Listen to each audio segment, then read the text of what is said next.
3 years ago, Crystal Rogers, a mother of 5, vanished from her idyllic Kentucky town, seemingly into thin air.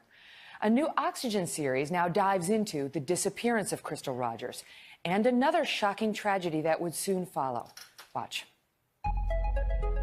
Here is Bardstown, Kentucky, with a population just below 14,000 people. Bardstown has always been a nice little town. We've never had any problem here. Once even named the most beautiful small town in America. But in July 2015, it went from beautiful to chilling. On July the 3rd, 2015, I got a phone call. At that minute, I just panicked. Sherry Ballard's 35-year-old daughter, Crystal Rogers, had vanished. Crystal's car was found abandoned on the Bluegrass Parkway with a flat tire. Everything from her cell phone to her purse, even the keys, left inside. But the devoted mother of 5, gone. I was starting to fall apart in the living room. I'm like, there's something wrong. I'm telling y'all, I've been telling y'all all weekend, there's something wrong. Volunteers searched the area. Signs of support lined the highway. A 6-figure reward offered for her safe return. But still, no trace of Crystal. Her boyfriend, Brooks Houck, named a suspect, but never arrested or charged, denied any involvement. Her parents took matters into their own hands. From the minute that my daughter started missing, my husband was like the investigator. Crystal's father, Tommy Ballard, diligently searched for any sign of his missing daughter. As for her mother, her living nightmare was about to get even worse. Just 16 months after Crystal's disappearance, Tommy was shot and killed while hunting on family property. I knew in my heart it was no accident. A small town with big mysteries still left unsolved.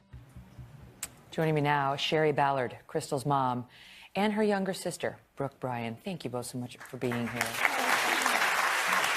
So can I start with you on this, Brooke? So Crystal was your older sister. Yes. And you saw her a couple of days before her disappearance. Yes, I saw her that Wednesday. And what did she say to you about her future plans at that time? She was planning on starting a new job and moving out and leaving the father of her child. Whose name is Brooks? Yes. So she was going to leave him? She was going to leave him. And she told you that? Yes. And you had seen, Sherry, some problems between Brooks and Crystal's oldest child, right? Yes, ma'am. What had happened? Her oldest child had went over there for a little while, and he was trying to get a phone from her, and in the meantime, in the process, he twisted her wrist and sprained her wrist. Okay. Was there abuse in their marriage? One time, they had some guns where they had shot like turkey, how you shoot those clay pigeons, and he switched her shell out with a turkey shell or something where it would kick real hard, and it kicked her shoulder, and it put a big bruise on her shoulder. And she showed that to me, and I was kind of upset about that. But other than that, I didn't know anything personally between those two, physical abuse. And I shouldn't say marriage, right? They weren't married. No, they were living weren't. together. Yes, ma'am. But he was her boyfriend. So what happened the day she went missing? The day that she went missing, her daughter had called me like the night before, texted me and wanted some clothes, but she couldn't get her mom. So I texted my daughter and I told her, I said, you know, Kylie's looking for you. You need to call her. And I didn't think anything about it. And then later that night, her daughter texted me back and she still hadn't got in touch with her mom. So I started making phone calls then. And then that was Saturday. Sunday morning, no one I talked to had talked to my daughter. And she still hadn't called me back. And the night before, I thought maybe she's at a party and she don't hear her phone. But when Sunday morning came and she didn't call me, you knew. Then I panicked, yeah. And you saw Brooks, the father of Crystal's 2-year-old, driving the next morning, right, with the 2-year-old in the car. Why did you think that that was notable, Brooke? Because if Crystal didn't have him, I did. He hardly... The baby? Yes, he had the baby. So when he had the baby, red flags went up with me because if she wouldn't have left him. He says, Brooks, the boyfriend, he says, we had a small fight. She went out with friends. I didn't think anything of it because she often stayed overnight with friends. I mean, But she didn't. that's not true? No. I saw Brooks that morning when I went to the police department to report my daughter missing. And I passed him, so I got him to pull over. And he did pull over, and I went to his truck. And I asked him, I said, have you seen Crystal? And he said, no. And I said, well, did y'all have a fight or something? And he said, no, we had a little spat. He said, she kind of thinks I treated the other kids different than their baby they shared together. He said, and I can see where she gets that. And I said, but you haven't seen her or anything? And he said, no. And as he was talking to me, the baby popped his little head around the back seat and smiled at me. And when I saw that baby in that truck, I knew. I'm like, she would never leave that baby. Never. There is much more to this story. After the break, we're going to pick it up with another twist in this case. We'll be right back. And we're back now with more about the disappearance of Crystal Rogers. Crystal's mom, Sherry Ballard, is here, along with Crystal's sister, Brooke Bryan. Crystal's stories are re-examined in a new Oxygen series called The Disappearance of Crystal Rogers. And also joining us today are co-hosts Stephanie Bauer and Dwayne Stanton, a former detective with more than 750 homicide investigations under his belt and a 92% success rate. So it's good that you're involved in this, taking a look, not as official business, but as journalists really looking into the case. Let me just ask you, Sherry, so your husband was he was kind of the lead investigator on it, doing more than anyone, and suddenly he winds up shot to death. Yes, ma'am. Allegedly while hunting in what is being characterized as a death investigation now by the police there. Do you believe that it was an accidental shooting? No. I've been told it wasn't accidental, and I know the moment I got the phone call that it wasn't accidental. The police told us we're dealing with some very dangerous people, to be careful, and my husband was being followed.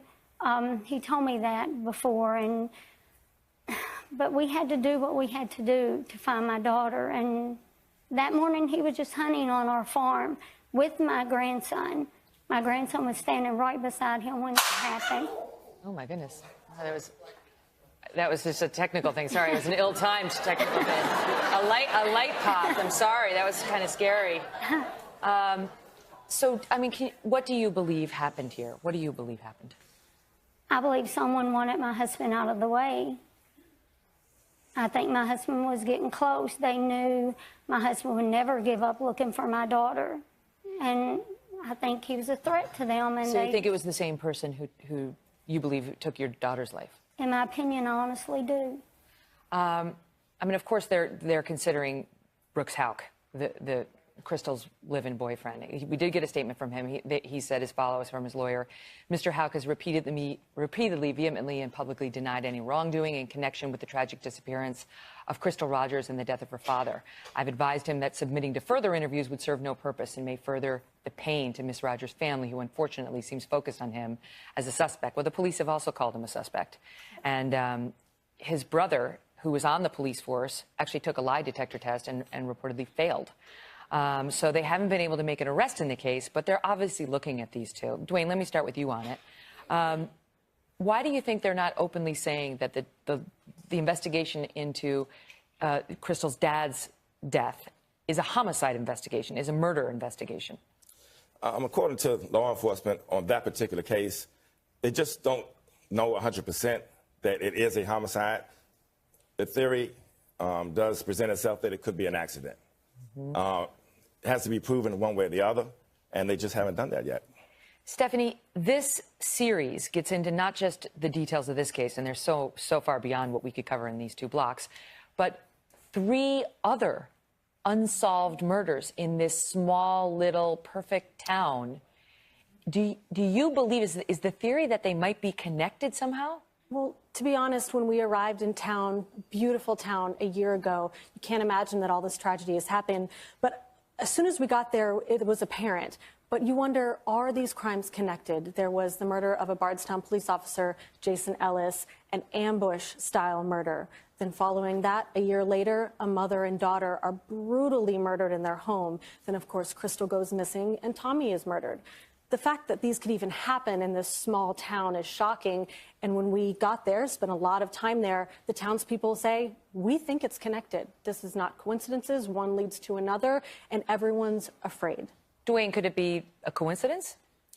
I don't believe in coincidences in criminal investigation. Any good detective would tell you there is no such thing as a coincidence in criminal investigation. So no, I don't.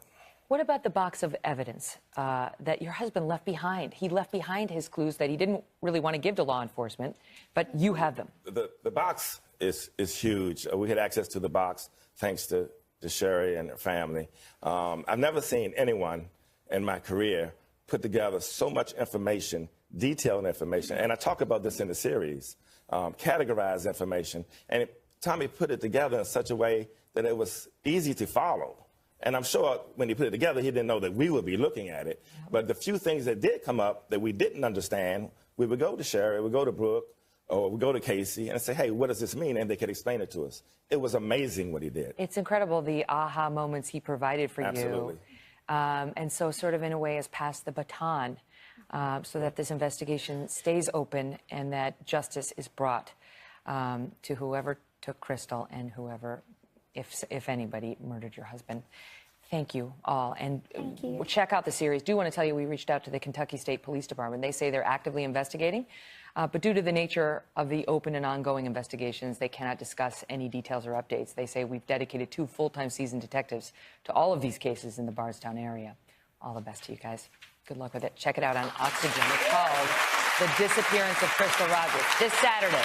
Again, on Oxygen. We'll be right back. Hello, Today fans. Thanks for checking out our YouTube channel. Subscribe by clicking that button down there and click on any of the videos over here to watch the latest interviews, show highlights, and digital exclusives.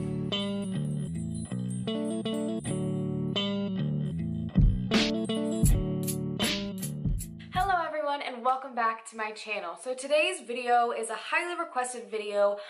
Someone at CrimeCon did come up to me and speak to me about this particular case, but I was already familiar with it because a lot of you have suggested talking about Bardstown, Kentucky, and everything that's going on in that particular town / Nelson County in general.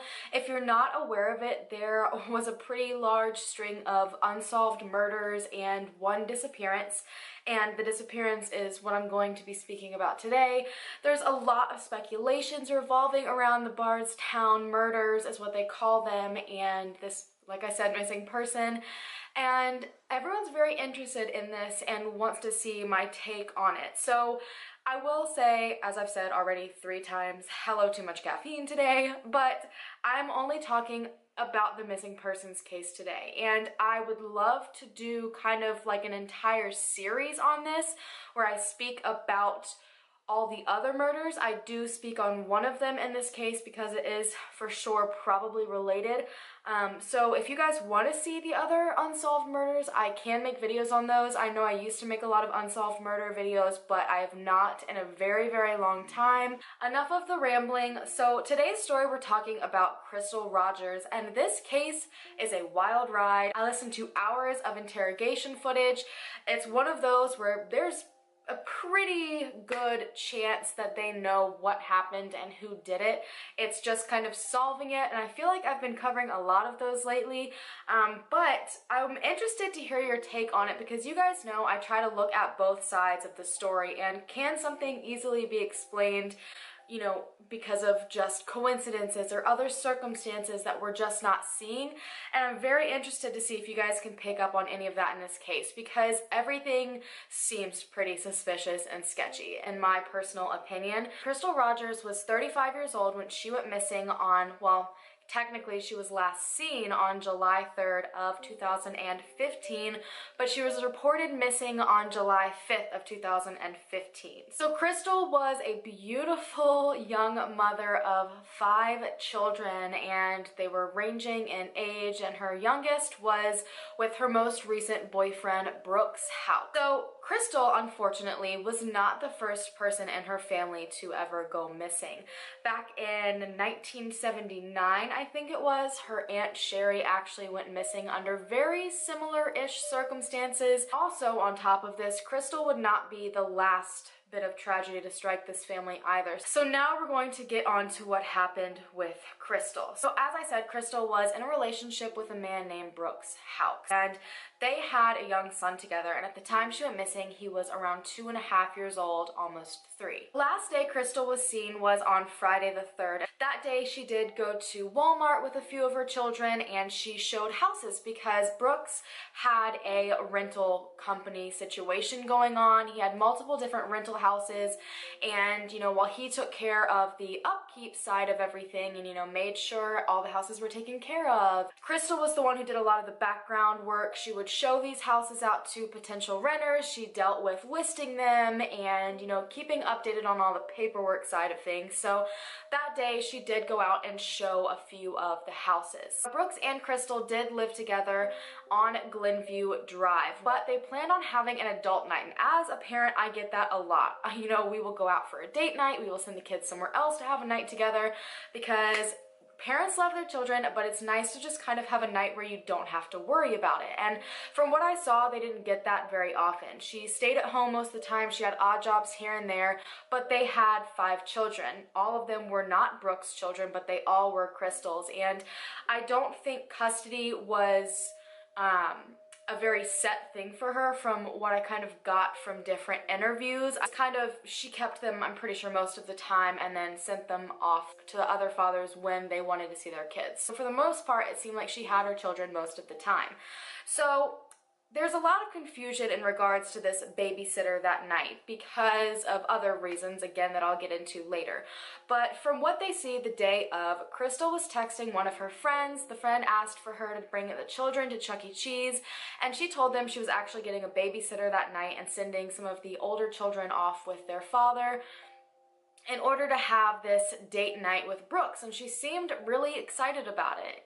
That's where the night left off. She went to Walmart, showed some houses, children were dropped off with their father, and the little boy, the 2.5-year-old, was supposed to get a babysitter, and her and Brooks were having a night together. But on the next day, July 4th, Crystal's family couldn't get in touch with her, and I don't think this was incredibly uncommon, obviously, for anyone to not really answer or respond to your phone calls and at least not reply back with a text at this day and age is kind of odd for pretty much everyone.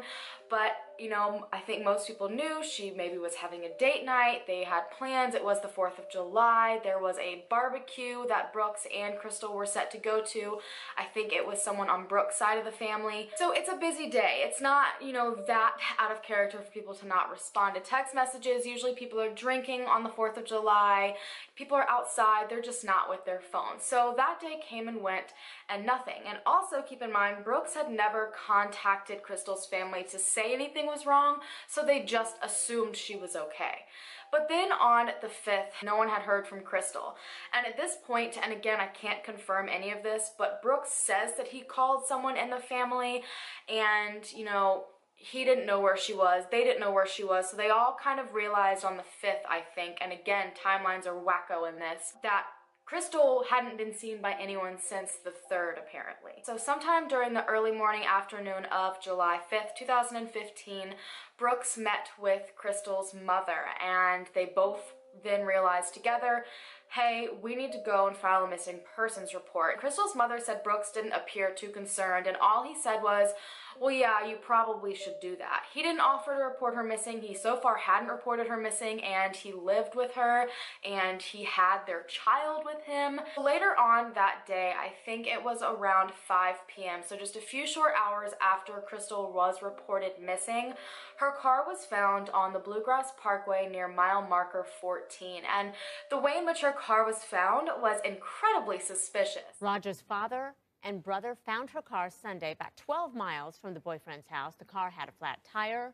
Her purse and phone were still inside. In fact, the keys were still in the ignition. Now, everything about this was so incredibly suspicious because Crystal had no reason to be in this area. All the places she would have been, including all of Brooks' family, all of her family, were in the complete opposite direction of where her car was and where she seemed to be heading. So It was just incredibly suspicious, and this is when everyone, well, at least Crystal's side of the family, realized something was very, very wrong.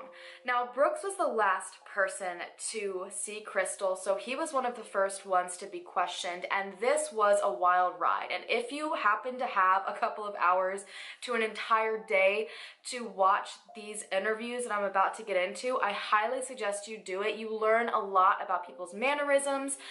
You know, it's very interesting. The interrogations do tell such a big story, and while there are a lot of interrogations online, not a lot of the cases I've covered have had them, so very interesting. I will leave them linked down below. When authorities contacted Brooks and questioned him, he gave his entire story of what happened the last night that he saw Crystal. But in this story, he contradicted himself quite a few times and conveniently did not remember a lot of information. So on the 8th of July, just 3 days after Crystal technically was labeled a missing person, and about 5 days since she was last seen, they brought Brooks in to be interviewed at the police station.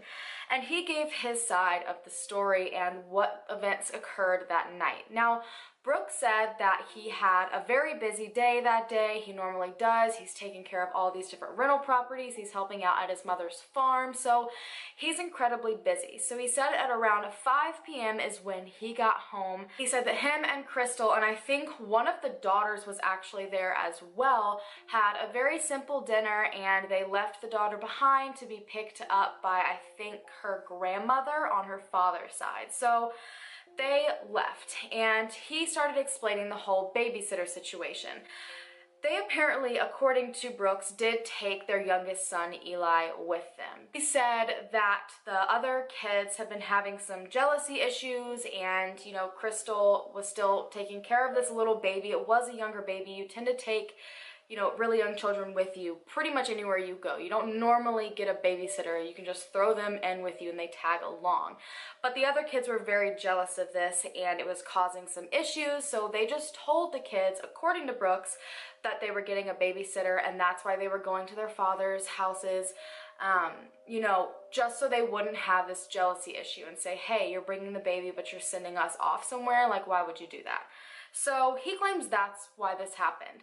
But then police confronted him about the fact that Crystal even said herself that she was getting a babysitter that night, and he claimed he didn't know why she would say that, that they were on the same page, that there wasn't a babysitter, it was just a cover. So that's kind of one of the first very suspicious things, and the reason why a lot of people think that's suspicious is because that baby kind of acts as an alibi in a way. Even though it's a 2.5-year-old and that child obviously doesn't know anything or remember anything, if you have a child there, it gives us impression that obviously nothing bad can happen. There's this innocent kid there. A lot of people were questioning this, including authorities, and they ended up contacting the sitter that I think Brooks said would have babysat Eli, and the sitter said she had no plans of doing that. But again, you know, Crystal could have planned it, or it could have been someone else and he lied about that. You just never really know, but that's definitely one of the most suspicious things in this entire story. So after that, he says they left the house at around 7 p.m. and went to the farm, which is about 20 minutes away.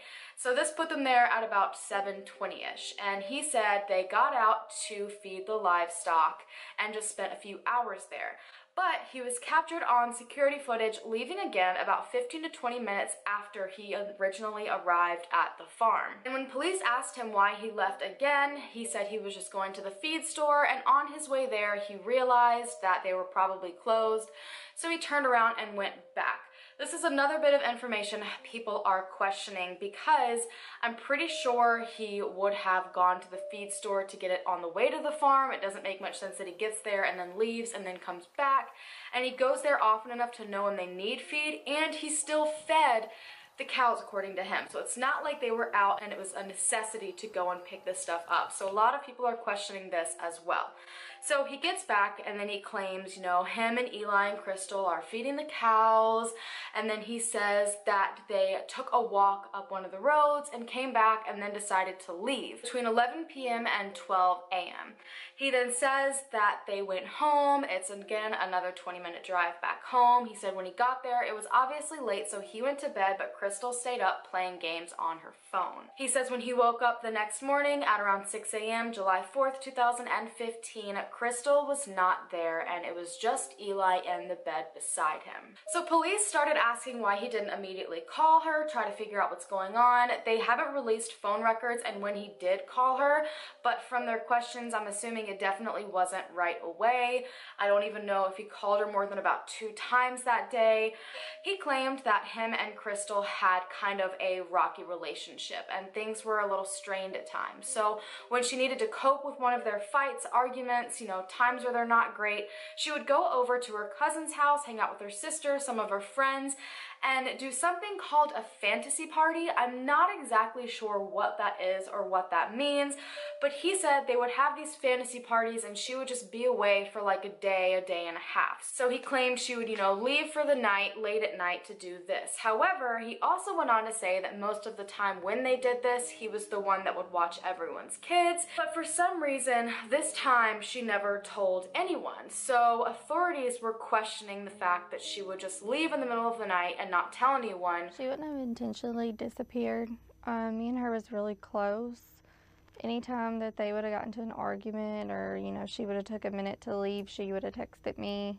She would have let me keep, you know, kept the baby. She wouldn't have left him. And also in him giving this reasoning for not being worried, he kind of admitted to there being some sort of argument the night before, which he failed to mention to police earlier on in his statement. It was almost like he was creating a reason for her to be gone based on a normal reason she would be gone, but not realizing the key factors behind it completely and just left out this entire portion of his storyline and just made himself look a lot more suspicious. So authorities started asking him a little bit more about how his weekend went, you know, how he spent his time when the mother of his child and his girlfriend that he lived with just didn't come home.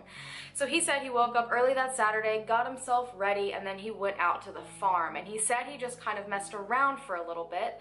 And then he said later on he ended up going to a 4th of July party, which he'd already mentioned before, and he was actually planning to go to it with Crystal, but she wasn't home.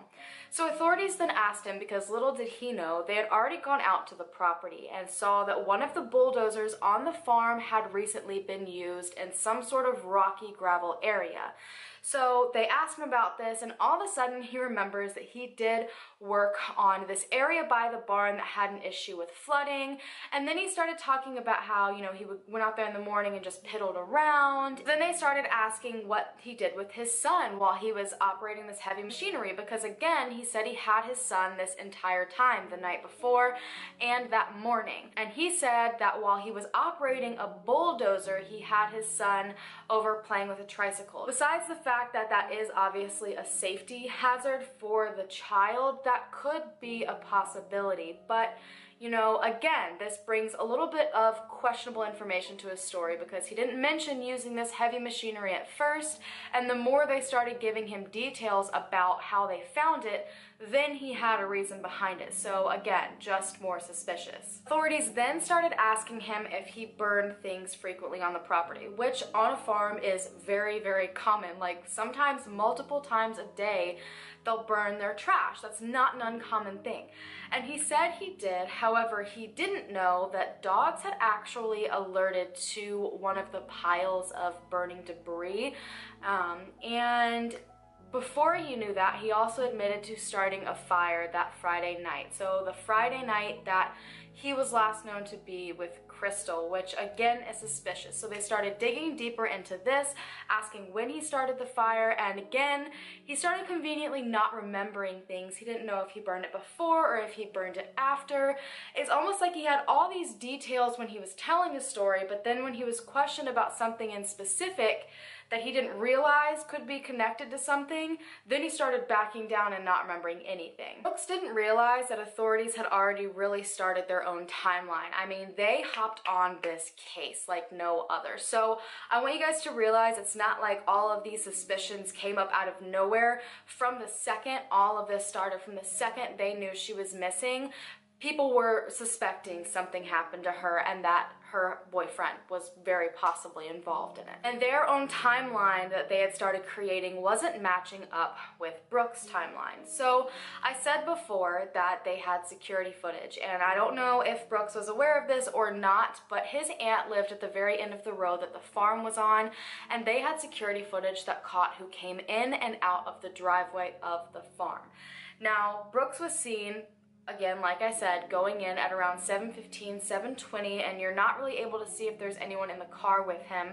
And then he left again 15 or 20 minutes later, but then he didn't leave the farm until 11:55 p.m. So they started asking him why they kept their son up this late. You know, are you sure he was with you? Was he asleep in the car for a while? That's really late for a kid to be up. So Brooke started explaining that Crystal was a night owl. She was the kind of person that liked to go to bed really late and sleep in really late. And Eli was the kind of kid where if everyone in the house wasn't asleep and all the lights weren't off, he was going to stay up. And this is something very, very possible because I have 2 kids like that. My kids will literally stay up until like 3 in the morning if you let them. If they know you're outside awake and you're moving around, they have FOMO, like they do not want to miss out and they want to be with you. So in answering this little bit of information that, you know, it was normal for him to be up that late because Crystal, you know, went to bed late and slept in very late, he unknowingly popped up another question and suspicion in authorities' minds.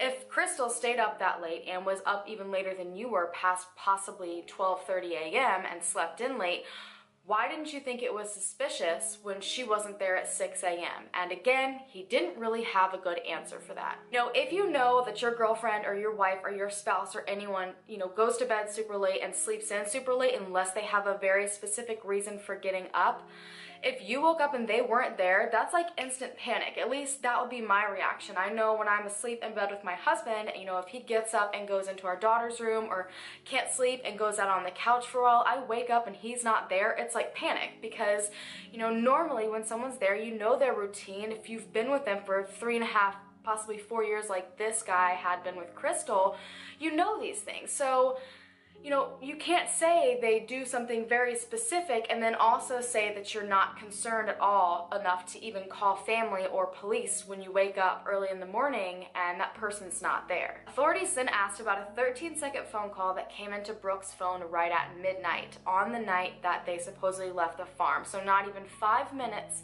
after they left. And he claimed he couldn't remember who the phone call was from. So they made Brooks call the phone number back. And when he called back, the person who had called him that night answered. And he said, hey man, you know, I don't remember our phone conversation the other night. Can you remind me? And this man said, yeah, I called you to ask about a rental property. I needed a number for a rental property. And he was like, okay, yeah, you know, that's what I thought. You know, what did I say back to you? Because authorities wanted to know this conversation. And the man said back, you told me that you had to call Crystal in order to get the phone number and that you'd call me back the next day. So why would he have to call Crystal 5 minutes after they supposedly left the farm together? Now, his explanation for this is, again, a logical one. You know, it was late at night. You know, she might not want to deal with that. She might not have had her books or something with her. I don't know if she kept it in her phone, all the different rental property numbers, all sorts of things. So it's very possible it was just too late and they just didn't want to deal with it. But why not say that? Why say I have to call her if she's right there beside you? The rest of the interview was equally as strange. He didn't remember exactly what he did at the farm that morning. He didn't remember phone calls he got that morning. He didn't remember if he left to go home and shower that day. He didn't know how he got to the party, and then all of a sudden he remembered his mom took him.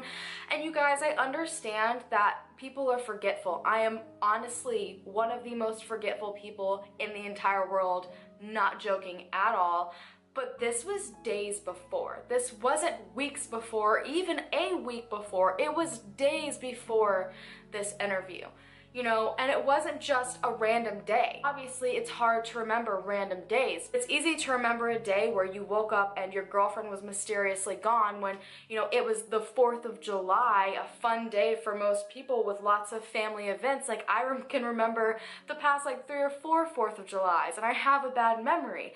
But he couldn't remember anything. And then things got even more suspicious. I don't know how many times I'm going to say suspicious in this video, but it's probably going to be way too many, so don't call me out on it. Part of the way through Brooks' interview, his phone rings.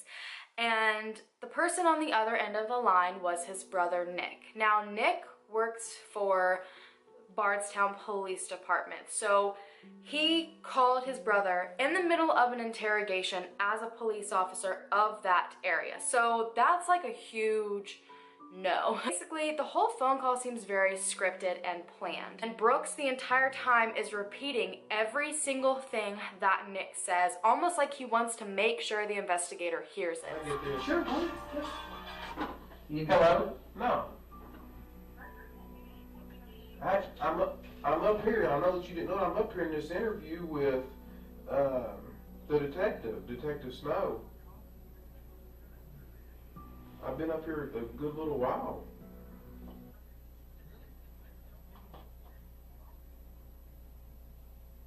I'm filling out this this statement here and everything.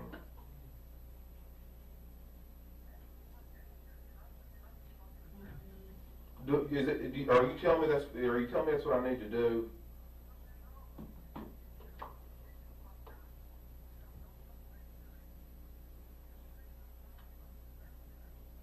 I'm not. I know that. But the way that I look at it is, I'm innocent. I ain't done nothing wrong. What, you know? I know you told me innocent people have got jammed up, but if you're telling me to leave, I'll get up and leave. If you want me to.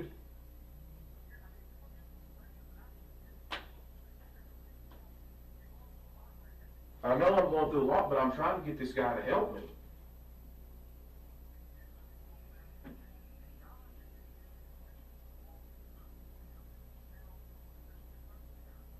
I don't think she's ran off with some other guy. I don't believe that. You can't make me think that. No.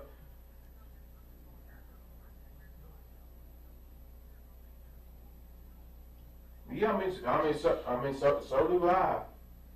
I'll do exactly what you're telling me to do right now. You want me to get up and leave? Man, I don't think these guys. I don't think these people have got vindictive just to skin me for no reason. Man, this is not their family. This is not.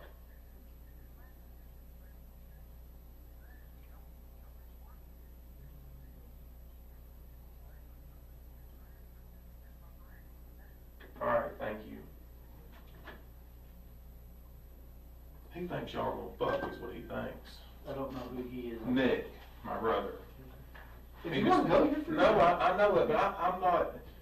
He just said just to keep sitting up here, to give a statement, do an interview, whatever I got to do it. But he said, darn, just to keep letting them just beat you to death over this right here. Just ask what you got to ask and let you know. And you tell me. You see what I mean, he knows more about this than I do. You see.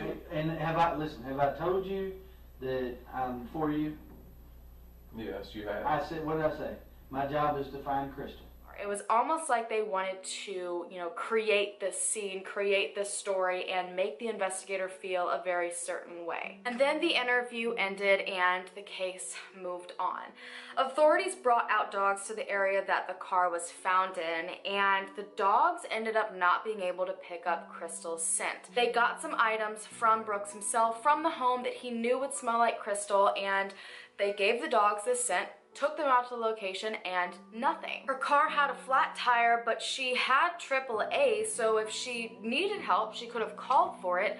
Her phone was dead, and that's not something that's very odd to me. The car and phone possibly could have been sitting there for about 2 days. I'm sure a phone could have died in that time frame just from sitting there. She wouldn't have really had a reason to get out of the car again because she had AAA. She wouldn't have had to walk anywhere, and everyone that knew her knew that's not something she would do to begin with. And even if she had gotten out of the car to check to see what tire was flat, or maybe to get in the car of someone that was picking her up, the dogs would have tracked her scent, from her getting out of the car to wherever she ended up, and nothing. It was like she had never even been there. Let's say the phone had been dead. The last time she was seen, according to Brooks, she was playing games on her phone, and we all know that drains the battery so incredibly quickly. First of all, her family said there's no way she would have left the house and left her child behind knowing her phone was going to die. Again, second of all, she wouldn't have even been going in that direction anyways. The place that she went with her cousin was in the exact same neighborhood she lived in. If the phone was dead, she wouldn't have been able to call anybody. And from what I've seen, there is no sign that she tried to call AAA, something that she had, or made any phone calls. But again, since phone calls have not been released, I could be wrong on that. But let's just say her phone did die and she was relying on a stranger. Did she just get picked up by the wrong person? But what are the chances of that? And again, the dogs would have smelled her. Everyone is fairly certain at this point that this car was planted there and she was never ever there. So somehow her phone got from the last place it was seen in her home to her car in this random location, and no one knows how. People started questioning if maybe the dogs got it wrong, you know, maybe the dogs just didn't pick up her scent. But that was ruled out fairly quickly because they then tried to track where she would have gone. I don't know if it was from her home or from somewhere along the way from her home to the farm, and sure enough, the dogs tracked her scent the exact route that Brooks said they took. So right down all the same roads he took and straight to the farm. And the dogs had never been there before. The dogs are not told to go a specific way. They literally led everyone on the same path to the farm. So they knew the dogs, knew the scent, and could track her. They just couldn't because she was never at the car. Authorities then decided to bring Nick in, Brooks' brother, and for pretty good reason. First of all, he had called his brother in the middle of an interview with police, and second of all, because they had proof that he met with his brother shortly afterwards and that he had a phone conversation with his brother right before his brother's interview on the 8th. So basically on the 8th, right before the interview, they had a short conversation. His brother called multiple times during the interview, and then 2 hours afterwards, they had footage that showed Brooks driving into the farm and Nick was driving right behind him, like following directly behind him. And there were even multiple witnesses that came forward that saw them driving all the way to the farm. So it's not like this wasn't a planned thing. For some reason, they were out at the farm until about midnight, and then they both left at the same time as well. And for this to happen on the day that Brooks was interviewed is incredibly strange. So Nick's entire interview was very strange and suspicious as well. He spent the entire time trying to convince investigators that he didn't know Crystal very well, that they had only seen each other a handful of times, that he didn't even talk to his brother ever, despite the fact that I'm pretty sure they lived on the exact same street. It was just a very strange thing. They kept trying to distance themselves from each other. Both of their main points, and if you guys go watch their interviews, again, they're 2 hours long each. It's going to take a while. The entire time they're really trying to distance each other. They act like they don't talk, like they, don't communicate, yet somehow they're talking in the middle of their interrogations and they're meeting each other out at the barn, and it's just very, very strange. Nick said he couldn't even remember how he found out that Crystal was missing, and again, this is a pretty big deal. You don't just forget when someone that's basically your sister-in-law goes missing. This is a big family event, but he couldn't remember. He also said that Brooks never called him in any of those days and talked to him about what was going on. He didn't know any of the details around Crystal's disappearance, but somehow, he felt obligated to call his brother multiple times during his interview. And in the interview, as you saw, he basically told his brother to not talk to them, that they were trying to pin things on him, and basically he risked his career, and he, I'll get more into that later, over this, for someone that he apparently never talked to, and for a case he didn't know anything about. So again, not even a week since all of this happened, and yet another person can't seem to remember anything. He said it was a coincidence that he followed his brother to the farm. He didn't remember, and neither did his brother, why they were at the farm. Both of them didn't remember seeing each other, even though one was following the other. There was one point where Nick actually pulled over and stopped and waited for his brother to catch up. Conveniently, nothing. Wiped clean out of their mind. Then a bomb was dropped. The day after Brooks' interview on the 8th, so the 9th, Nick's cruiser was confiscated. I think the chief or someone showed up to his house, said they had to take his car, and off they went. Now, Nick had a pretty good idea what was happening with his car, but they didn't tell him, and they did in fact take it in to be analyzed. And what they found was shocking, to say the very least. So in Nick's interview, they started asking him what he kept in his car. He said, you know, he kept it fairly clean. In the back, he just had a box. It had typical things like, you know, flashers, flashlight, fire extinguisher, you know, any cases he's working on, just things like that. And, you know, he goes on and on and on and on about these small items in this box. And they start asking him, you know, are you sure there's nothing else? Like, are you sure there's nothing else that would have been in there? And it almost seems like he finally feels pressured to say, well, yes, there actually was a blanket in there. He goes on to talk about moving. In the beginning of his interview, he told authorities he had moved into a new home about 2 or 3 weeks ago, meaning he moved at the end of May to around July 1st. And, you know, he did have a date that was set for him to be out. They didn't release this date because I'm sure it's important, but he said he had to have a blanket because he needed to move things, didn't want to scratch the finish. If you've moved before, you know they offer those moving blankets. But instead, he just went to the farm and found one in one of, I think, like the shed type of houses. And he said he took it from the farm and he used it to move. And he said when he was done, he just threw it in the back of his cruiser and he planned to take it back. Now, apparently, it never got back to the farm because when they looked in the back of his car, they found this blanket. They sprayed everything with luminol, and in the investigators' words, the trunk lit up like Chernobyl. So if you're not aware of what luminol is, luminol detects bodily fluid. I've talked about it before. Usually they use it to find blood, but it pretty much finds any bodily fluids. So some sort of bodily fluid was all over the trunk and the blanket, and Nick had no idea how it got there. There had only been one other officer that had used that particular patrol cruiser, and he had no reasons for it to be there. You know, someone would have had to thrown up all over the back of his trunk. He would have had to store evidence in there, and before they told him what they found, he said that he's never done that before. He's never kept evidence in his trunk. Someone would have had to pee in his trunk, you know, or someone bleeding would have had to have been in this trunk. They obviously tested all of this. They knew it was someone's DNA, and they did in fact match all of the different spots in the trunk where DNA was found to the blanket. So whatever was on the blanket was also the other spots in the trunk, making it pretty safe to say that something was in there at the same time as both of these. And since the blanket was used to move, that means the time frame this bodily fluid got onto all of these items, you know, was between the very end of May, around July 1st, to then. So the exact same time frame that Crystal Rogers went missing. Now, they haven't released if they matched the DNA to Crystal's.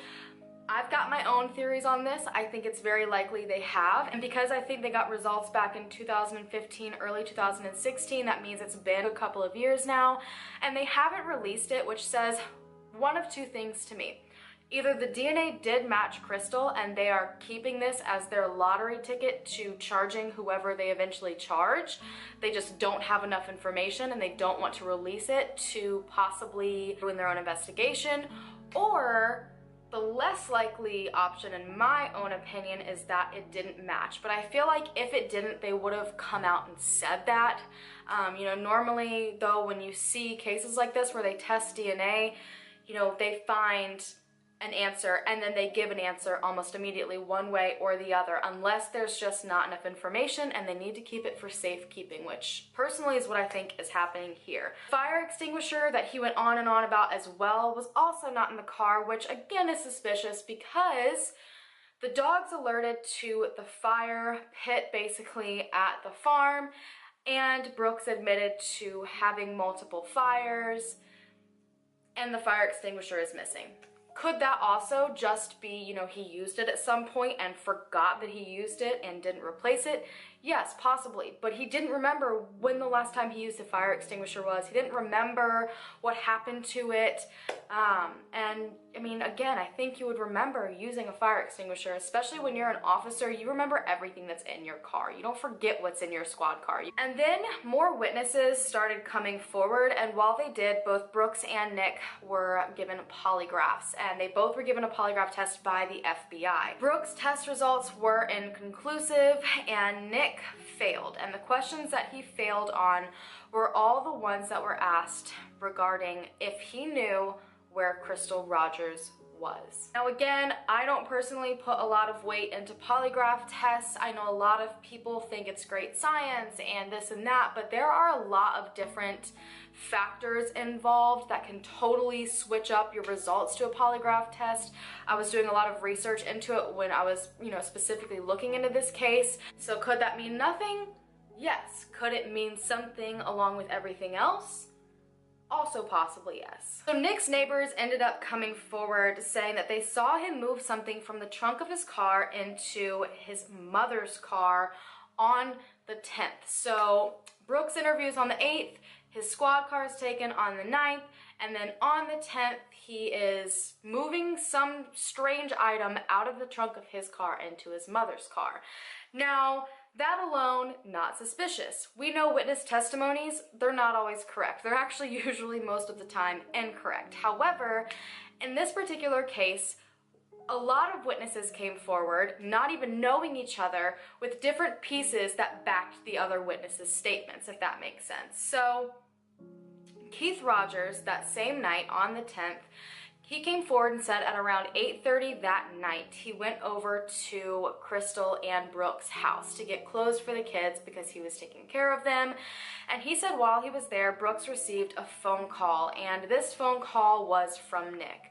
Now, I don't know if Brooks and Nick's mother was there or if after Brooks got off the phone, he called their mother, but either way, he said to their mother, Nick needs help, we have to go to his house. And then he just kind of took off. So on the same night someone sees a suspicious item being transferred from a trunk to the mother's car is the same night another totally unrelated witness hears this phone call that Nick needs help and the mother and Brooks is involved.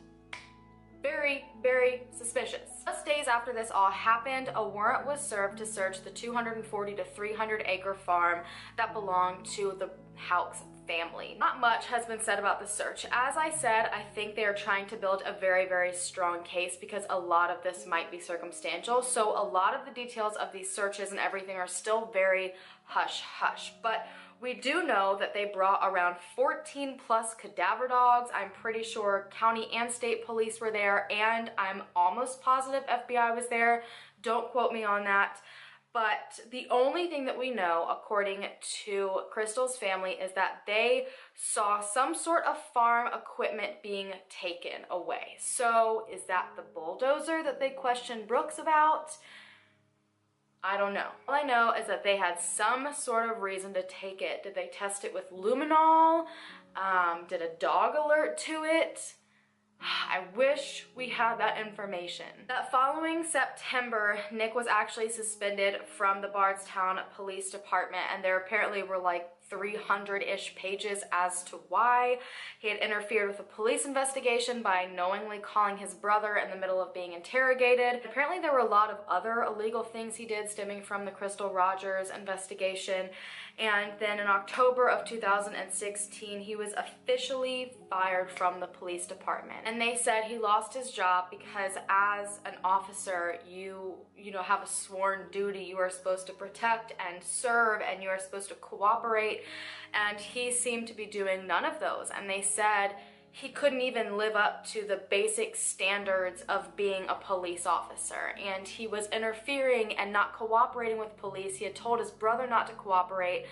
He did come in for interviews, but when they asked him to come in the first few times, he said no. The police chief had to go up to him and basically tell him he had to go and be interviewed.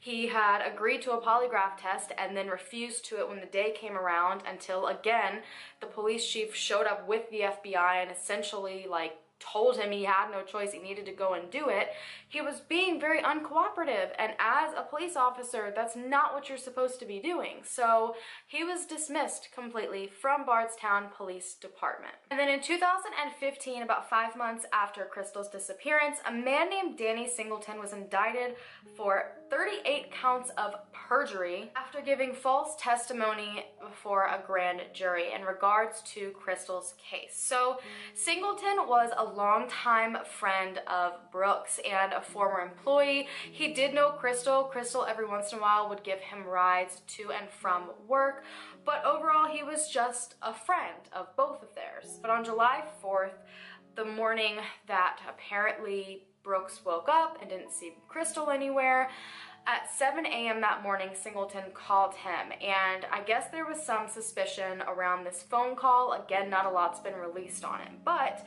basically authorities believed it was very possible he had something to do with Crystal's disappearance. You know, did she go to try to give him a ride? Did he take her car, do something with her and drop her car off in the middle of nowhere? There was just a lot of speculation going on. And then 2 men actually came forward and in their statements said that they knew that Singleton had murdered Crystal. But none of this was actually true. And 1 year later, around January 2016, the 2 men that made these accusations against Singleton came forward and said that they had actually lied about it, and they were charged with false reporting on a crime. You know, this honestly makes you wonder if these 2 men were hired to say something about this suspicious old man, or maybe this old, and he was maybe thrown into it just because he happened to know Crystal, or, you know, obviously 38 counts of perjury involving her case.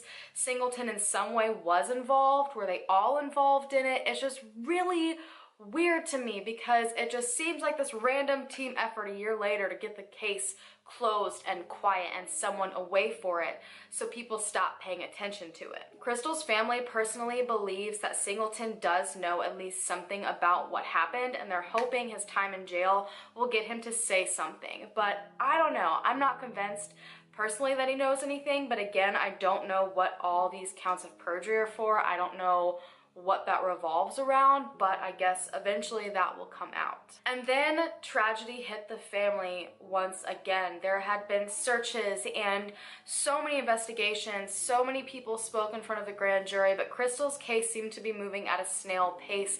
They just couldn't seem to find what they needed to find, and one of the main driving forces behind the background search for Crystal that was done by the family, because Brooks, to this day, has never participated in a search and never tried to help, was Crystal's father, Tommy Ballard. And on November 2016, Tommy, along with his 12-year-old grandson, left on his property to go hunting. And when he was about to enter the woods, he was shot straight in the chest and died instantly. Well, Rick, state police, as you know, have labeled this a death investigation, but family is adamant this was murder because Tommy Ballard, they say, was getting close to finding out exactly what happened to his daughter. Now, with a $20,000 reward on the table, they're hoping to get some answers. I think they walked the fence line to Tommy's land. They knew where it was, and I think crossed the fence 10, 15 feet across right there in the wood line, and I think they shot him when he got out of his truck. They were waiting on him. His death was initially seen as an accident, but everyone knew there was absolutely no way. The way he was shot was so precise.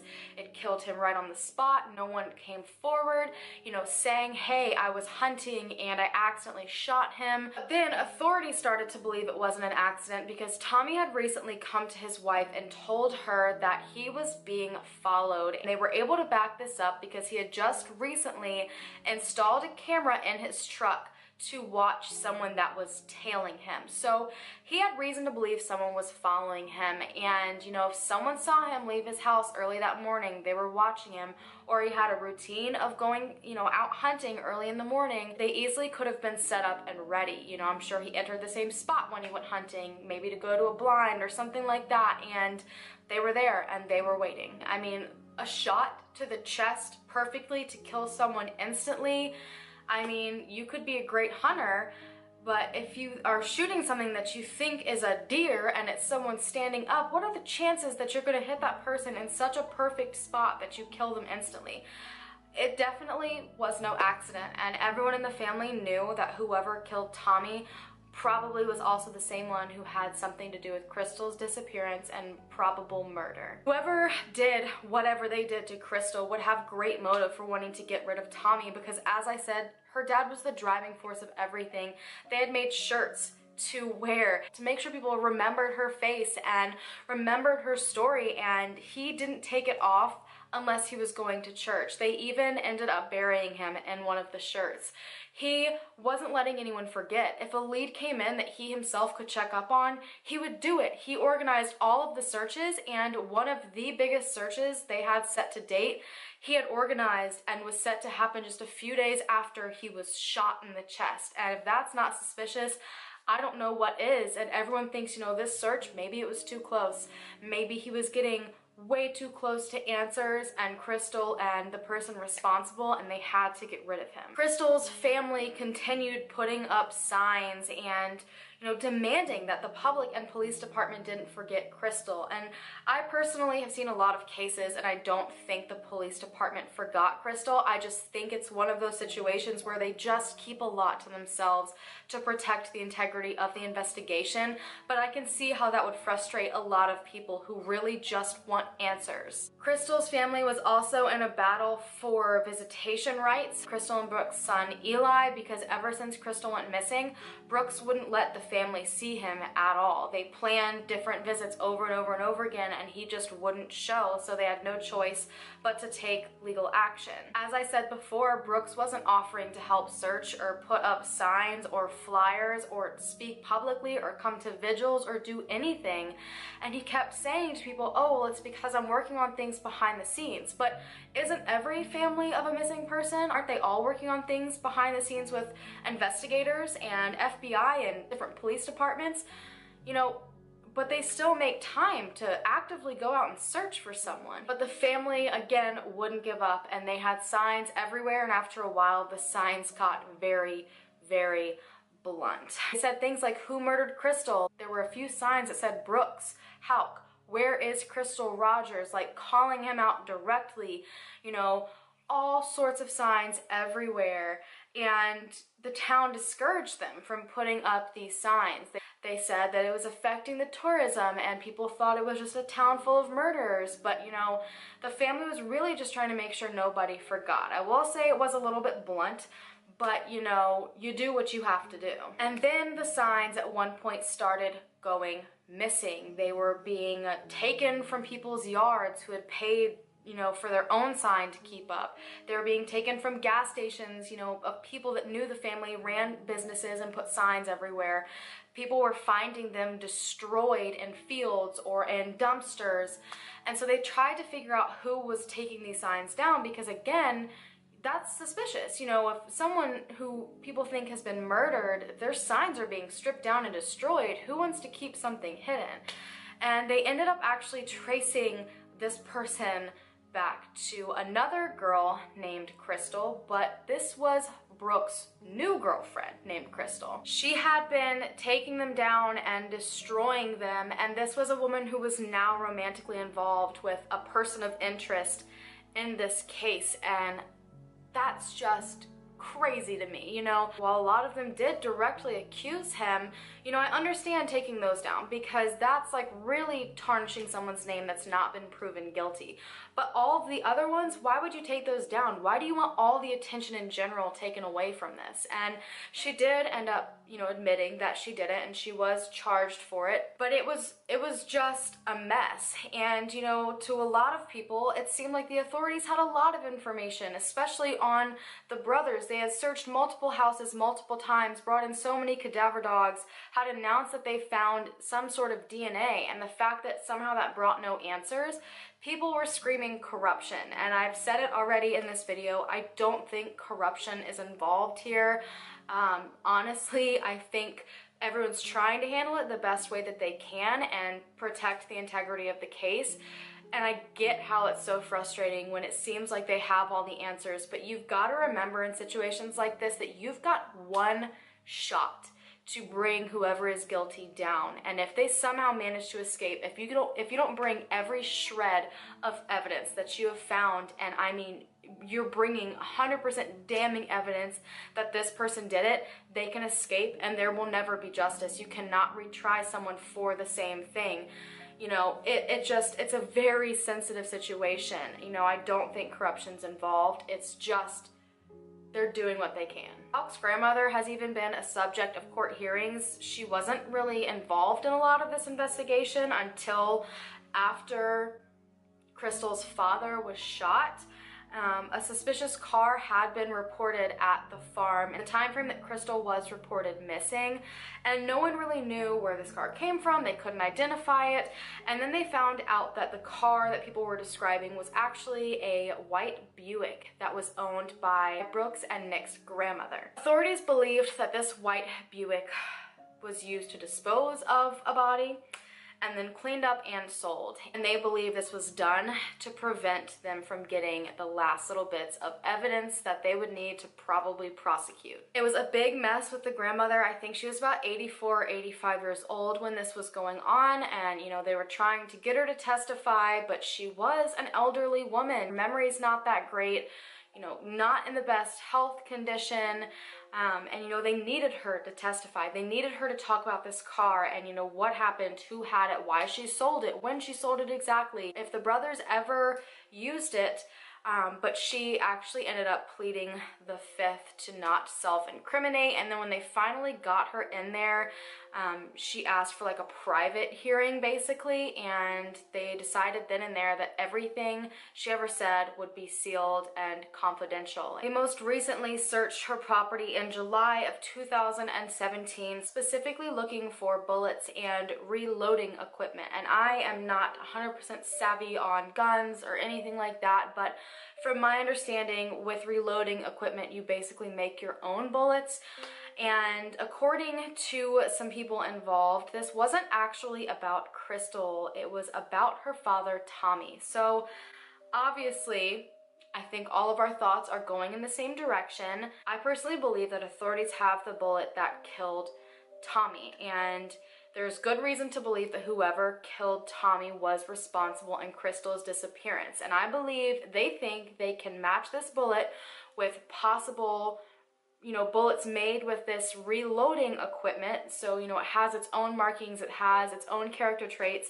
And if they're able to do that, it's a pretty safe bet that whoever used that equipment, and if it was at the Houck family home, it was probably one of the Houcks, that they can prove that this is what was used and these are the people that possibly murdered Tommy, and that in turn could help solve Crystal's case. That's, to me, what the obvious direction is that this is going in. But again, nothing has been confirmed. At the end of March this year, Crystal's family actually went forward to raise awareness for missing persons and murder cases at the state capitol, because 53% of homicides and 50% of missing persons cases in the state remain unsolved. And that is a very large portion of unsolved cases. They're hoping that they can work with the state to kind of get this number down and keep these people in everyone's memories, because again, just in Bardstown, Kentucky, there were how many unsolved murders and a missing persons case, and in such a short period of time. And you know, the way that a lot of these people died was so incredibly brutal. And then to mark the anniversary of her disappearance, family members put balloons on Bluegrass Parkway where her car was. They hope that someone that year was driving through for 4th of July. It was vacation. People would have been using that road, and maybe if they see the balloons, they'll connect it to something they saw happening around a vehicle that year, and they'll realize, wow, I witnessed something that day and I can call in and talk about it. This past year, they actually also did a caravan as well, where they drove through the city, including by the Houck's family homes, honking their horn and with signs to get everyone to remember, hey, Crystal is still missing and someone here has the answers. They ended their caravan at St. Thomas Parish, where they then held a vigil for Crystal. In May of 2017, just months before that caravan and vigil, state police announced that they had assigned 2 troopers to look into all of the Bardstown murders and disappearances. That includes Jason Ellis, Kelly Netherland and her daughter, and Crystal and her father. And again, I'm only speaking on Crystal and her father. I can cover the others if you guys would like to hear about them. But that means that 2 people are constantly digging into these cases and constantly trying to find answers. With normal police departments, you know, all these officers and detectives are on multiple cases, and it's a constant flow of things coming in. Obviously, they have no choice but to help all these people in these cases and look at all of them as equal as they can. But unfortunately, when you can't put 100% effort into every single case, things slip to the side and you forget, and people aren't looked into as much as other people, and that's just the nasty fact of how this all kind of plays out. So hopefully these 2 investigators on it are building up the biggest, strongest case they possibly can. I think authorities are working on this as hard as they can. You know, a lot of the times we see a police officer involved in something and the police department tries to take the person's side no matter what. And I think that's what a lot of people were worried about in this situation, but I'm just not seeing it. Even if you look at the interviews, people are putting Nick through the ringer just like they would anybody else. I think it's just a matter of time before this all comes out. You know, there are plenty of theories in this case, mainly those revolving around the Houck brothers and the Houck family. It's very possible, and a lot of people believe, that the mother was watching the son that night and something happened to Crystal on that farm and she never left it. You know, whether it was unintentional, you know, maybe an accident after an argument, you get angry, you get heated, you push someone, they hit their head, and then you cover it up, whether it was that or if it was something that was planned. I don't believe she left that farm, and I don't think authorities believe she left that farm. I think someone planted her car there. I'd be very interested to know if the stem for the air valve on the tire that was flat was pulled out, because if it was set up, someone had to set it up like there was a flat tire and make it look like she just got out and was taken by someone that drove by, or, you know, fell victim to foul play some other way. But if they believe it was planted, someone had to find a way to deflate that tire. And you can always slash a tire, but that's very obvious that it was slashed. You can, you know, put a nail in the tire, but that's not a guaranteed flat within a couple of days when the car is found, which would totally take away the reason why the car was there to begin with. But if you take a stem valve out, the air will come out, period, and you will have a flat pretty fast, guaranteed. So I'm very interested in that little bit of information, because that could really verify that this car 100% was planted, even though it pretty much seems that way anyways. But, you know, there's no telling in this case. The brothers are very suspicious. There's a lot of strange activity going around that weekend. It's very odd that they can't remember anything. You know, they can't remember these meetings they have on, you know, the day Brooks is questioned. The DNA that's found in the back of the car. Just very, very strange. But on the flip side, let's say she was having an affair, and police have stated that they believe it's a possibility. Let's say she left that night and went to go see this person, and that person tried to get her to leave Brooks and she didn't want to do it and they got angry. That person could equally be guilty of doing something to her. It could explain why her car is somewhere no one expected it to be. Obviously, if she's having an affair, she's not going to tell people about it, so they wouldn't expect her to be in a location that this person might have lived at. Is this person possibly responsible? But, you know, again, police have all the information that would back that up. They've said that they're pretty sure she had an affair, and I'm sure they know who it's with at this point due to their level of investigation in this case. And since this person hasn't come out onto our radar, I doubt this person had any possible involvement, if this person does exist. Something is just really not right here, and I think a lot of people involved know a lot more than they want to say, and now it's one big cover up them to cover up them to cover up them. And that's incredibly unfortunate, and I really am hoping maybe somehow she's out there, but I just don't see it as being possible. She left her kids, no one's heard from her, and she never went anywhere without them. She was pretty much a stay-at-home mom. She had never struggled with anything like depression, anxiety, any of that, or drugs, so there's just no reasoning. You know, we've talked about it before, that's obviously possible, but I just don't think based on the circumstances that's what went down. But please guys, let me know what you think in the comment section down below. Please remain respectful. And that's it, you guys. You know, hopefully, my hope is at least that they are building a case and it's just a matter of time before they find the right bit of information. I'm hoping someone might have something that they just forgot and they can call in and it will be, you know, the one last piece they need to solve this puzzle. I'm really interested to hear what you guys think about this. If you see another side of this, you know, that possibly explains all this strange behavior that I have missed, feel free to share it down in the comments below. Do you really think that Brooks and Nick just can't remember and that Brooks just expected her to come back and that's why he never called her in or seemed concerned? Or do you think he maybe had something to do with it? He is their person of interest right now. He is their suspect. So at this point, it is safe to say he could be guilty of something. Thank you guys so much for taking the time out of your day to hear about Crystal's story. This is something that I've been meaning to get to for a very long time, and I finally had the time to sit down and really look through all of these different interrogation videos and all of the different information and try to piece it together. All the information, as always, is listed down below. If you know anything about Crystal Rogers, her disappearance, her whereabouts, or what might have happened to her, always call in, and you can always as well call into Crime Stoppers. I'm gonna go ahead and go. Thank you so much for watching. Don't forget to give this video a thumbs up, hit the subscribe button to become a member of the Howland fam so we can hopefully bring them home together, and I'll see you in my next video. Bye guys.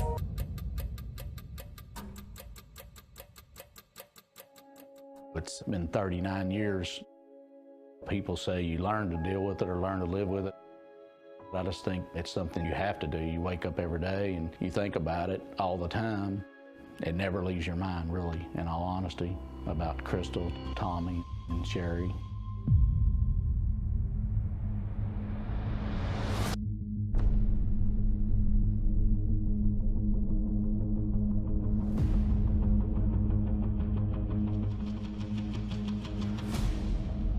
My name is Mike Ballard. I'm the brother of Tommy Ballard and Sherry Ballard.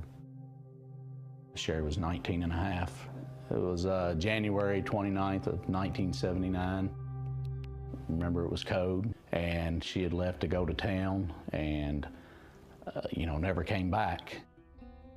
The next day, my dad and my uncle, Donnie, were looking for her. They got the police involved in it and couldn't find her car, nothing, not a trace. We figured that her estranged husband had something to do with her disappearance.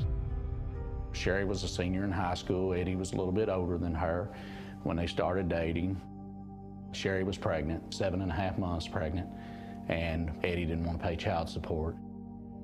Eddie had saw Sherry in town, told her that he wanted to talk, and she got in with him. And not too long after she went missing, my dad had received a phone call that they had found Sherry's purse over in Indiana, wherever they found her purse at, and then they walked along the river, and that's when they found the back end of her car sticking out of the water.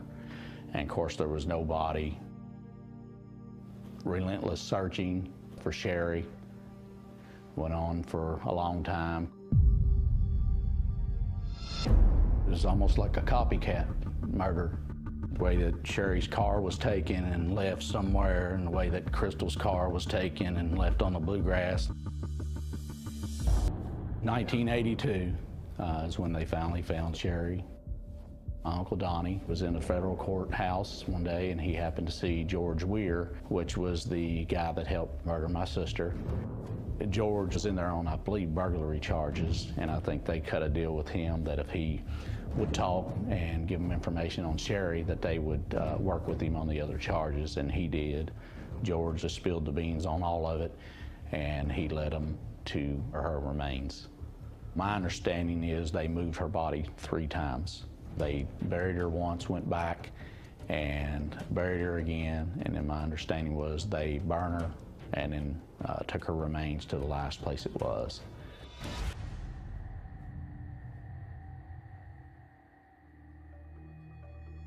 We wanted the death penalty, didn't get the death penalty. They got life in prison, and of course they're still in there today. And from what my mom and dad are told, they'll never get out. So hopefully that's true, and they'll die in prison.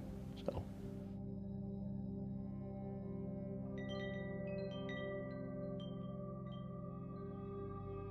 It's hard. I don't know if it'll ever get any easier. but.